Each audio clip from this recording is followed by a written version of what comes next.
जरा सोचिए कि आप अंग्रेजों के समय के अपराधी हैं और कोई जज आपका ट्रायल कर रहा है। Order, order, order! You have to go by the proceedings of the court. आपका वकील कौन है? कोई नहीं, हम अपनी वकालत खुद करेंगे। वैसे भी हमें पता चल गया कि यहाँ इंसाफ नहीं होने वाला। यहाँ सिर्फ झूठ कहा जाएगा, झूठ सुना जाएगा और झूठ लिखा जाएगा। ये आप भी जानते हैं। बताइए, आप कर सकेंगे इंसाफ? The court is adjourned for the next hearing. क्या आपके दिमाग में एक ऐसा व्यक्ति आया जो बूढ़ा है, जिसने चश्मा लगाया हुआ है और सर पे एक लंबी सी विग पहनी हुई है? अगर ऐसा व्यक्ति आपके दिमाग में आया होगा तो ये क्वेश्चन भी दिमाग में जरूर आया होगा कि ये जज लोग इस विग को क्यों पहनते थे। ये विग ही है या असली बाल? ये कोई कायदा है या कानून?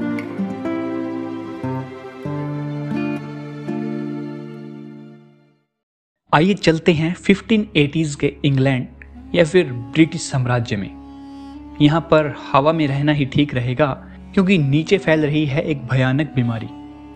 इस बीमारी का नाम है सिफिलिस। इसके मुख्य लक्षण हैं दाद, खाज, खुजली, रेडनेस और बालों का उड़ना।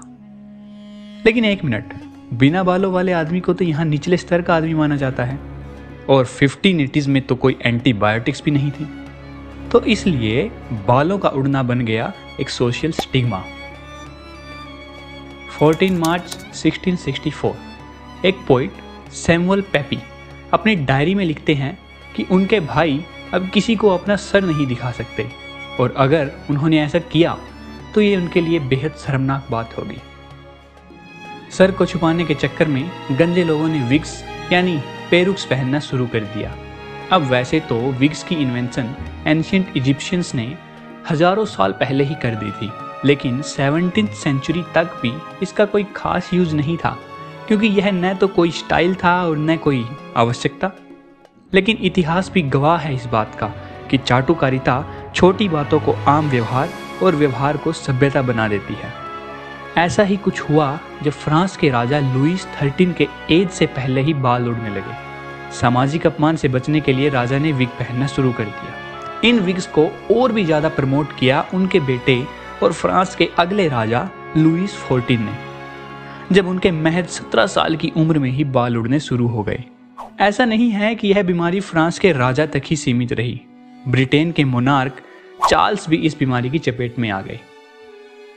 अब चाहे बीमारी हो या ना हो, नोबल्स ने इस रिवाज को एक्सेप्ट कर लिया था।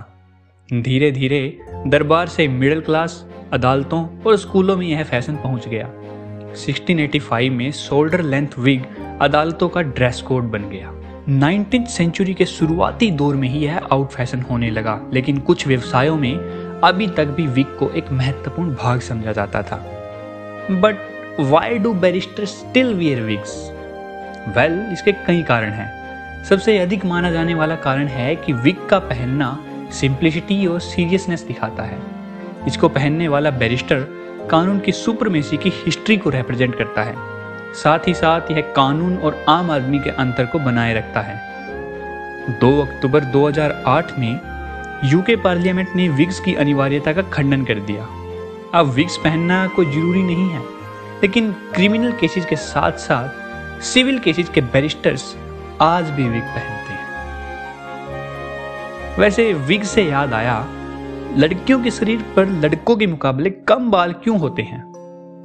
जानने के लिए आप ये वीडियो देख सकते हैं। And thanks for watching.